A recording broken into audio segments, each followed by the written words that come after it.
World Championship 1979 Geneva, Switzerland. Race report by Hans Ludwig Walter for Automodell Technik magazine.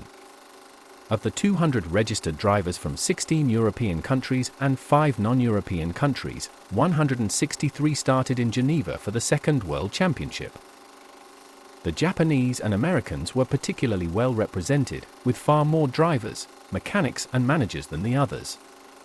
The technical regulations were like ours, except for the tire size, which had to be at least 60 mm in diameter at the front and 65 mm at the back, measured before the start.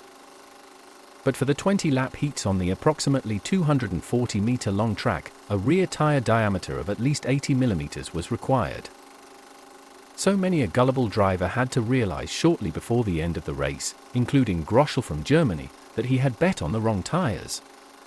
This was already evident from the training sessions on Monday and Tuesday, where drivers had to start with soft tires to get grip on the track.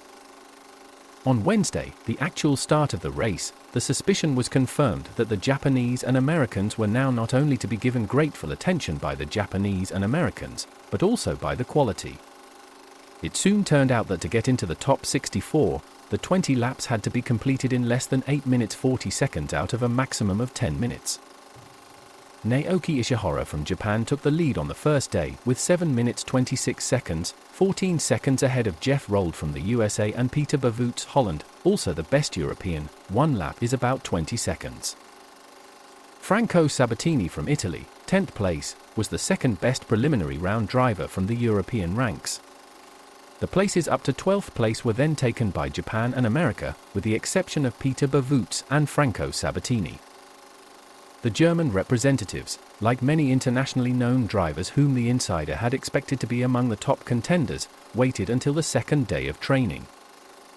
And here, too, Naoki Ishihara confirmed his performance and improved by another 8 seconds to a proud time of 7 minutes 18 seconds. It was not the engine of Ishihara which, as is true of all Japanese cars, was inferior to the performance of all the other drivers. This was easy to see on the long straight, but the fact that he drove almost exclusively on the ideal line, especially in the twisty section of the track, was crucial for the good times.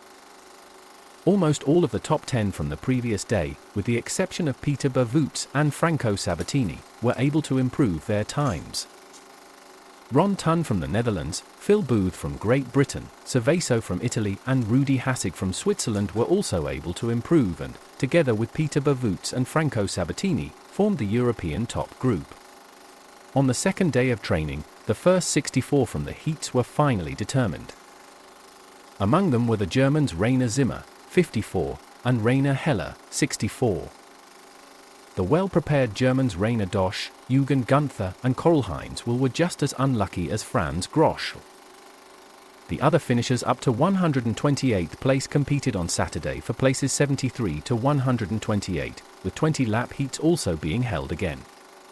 The top 4 now had the opportunity to qualify directly for the B final, while the next 20 best qualified via the semi-final, of which the top 6, from 2 semi-finals, 3 qualified for the B final.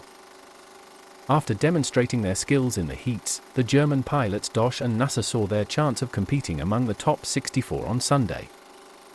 Rainer Dosch won the B final race and came in 4th in the B final race, which each went over 50 laps, behind Grunder from Switzerland, Suzuki from Japan and Krunsberg from Sweden, and qualified with Codalupi from Italy, Gerhard Fruworth from Austria, Roland from the USA and Bob Errington from Great Britain for the races on Sunday for places 1 to 72. Even in the early hours of the morning on Sunday, the spectator stands were packed and only the first ones had the luck to get a good view.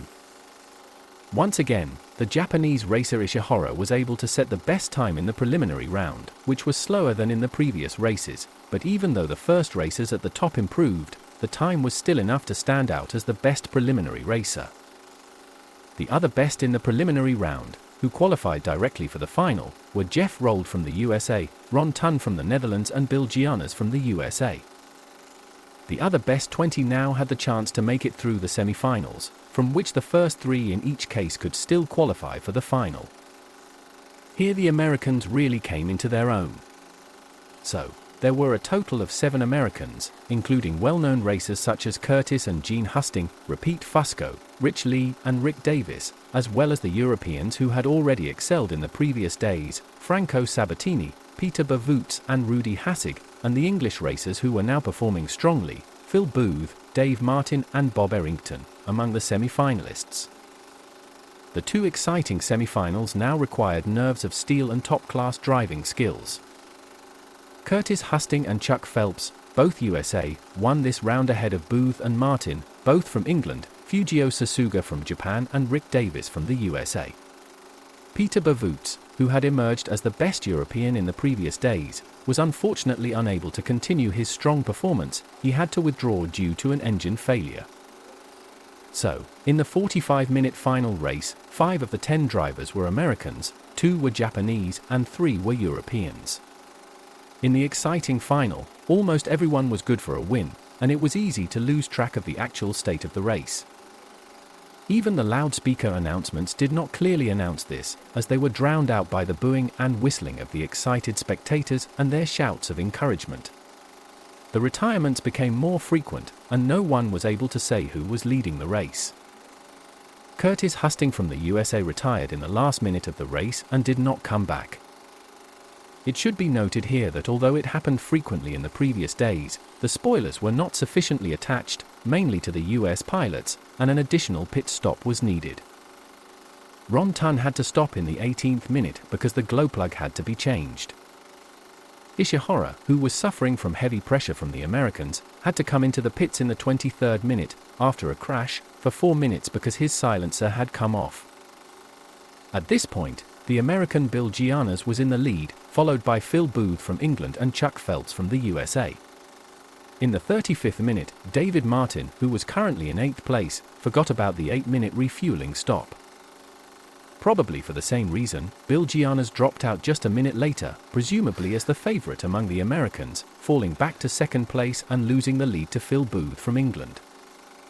So, Phil Booth took the lead, with a 1-lap advantage over Bill Giannis and Chuck Phelps, who were on an equal lap, and did not give up the lead until the last lap.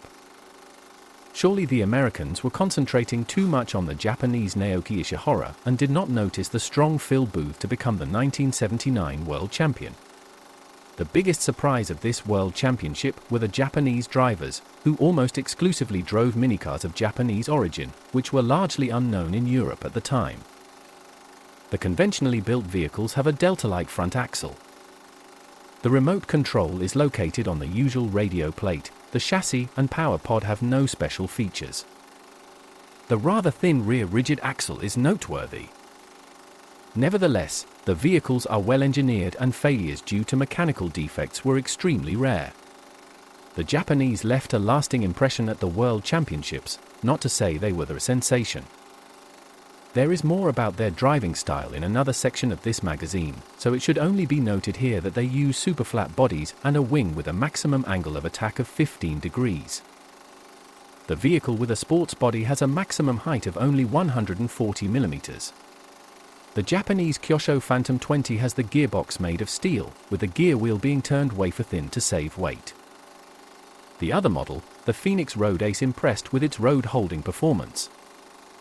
The engines used by the Japanese, almost exclusively, were not exactly blessed with top performance. The OS-21 type is not yet available in Germany. As the abbreviation suggests, these engines are equipped with an ABC setup, which, however, does not achieve the performance of one of the best engines. Perhaps the relatively low performance was only due to the OS carburetor with a small inlet diameter. The fact that the Japanese were still successful underlines once again the driving performance. What would have happened if they had had engines like those used by the German drivers, for example? Speaking of engines, the Pico 3.5, longed for by many drivers, was also seen in some Italian, French, and Swiss participants. Opinions about this engine are divided. In terms of performance, it certainly comes close to the K and B, but no statement can yet be made regarding its durability, especially since only pre-series products are currently available. World Championship side notes. Every morning, the search for a parking space was problematic, where, Even if there were plenty of parking spaces available, the active participants were denied access to the track by guards who were not sufficiently informed. Those who did not speak French then had to carry their equipment, and this, of course, was not exactly a small amount, into the paddock. Reckless competitors, including the press, bypassed the attendant and passed at another point, after pushing the fence to one side to create a gap. The nearby indoor swimming pool was certainly to blame for the no parking signs in the car park, and many a driver, mistaking this for a mistake, found a friendlier letter under the windscreen wiper. The participants, organizers, and press people were educated to become chain smokers. But mainly the drivers were pampered, and they made ample use of the taster packs, which then became the favorite brand. Only the non-smokers were not offered anything, unless they enjoyed the blue haze that hung over the paddock. The onset of fatigue could be seen on the fourth day, and nobody can blame them for getting tired of giving the cars and drivers first aid. But they did everything they could to serve everyone equally well. Although at the beginning of the World Cup there was some confusion among the people setting the cars back into action, not all of them, they could still be described as trained personnel when the actual start of the World Cup began with the heats. The energy crisis was also noticeable to the Japanese. They were the first drivers to complete the 20 laps without a refueling stop. Opinions differ widely as to whether Geneva was the right place for the World Championships. The demands placed on the riders and the organization here are undoubtedly very high. But even with the harshest criticism, it must be said that Geneva did everything it could to make the event a world-class one. Thank you for watching this historic 8mm film about the 1979 IFMAR World Championships in Geneva, Switzerland.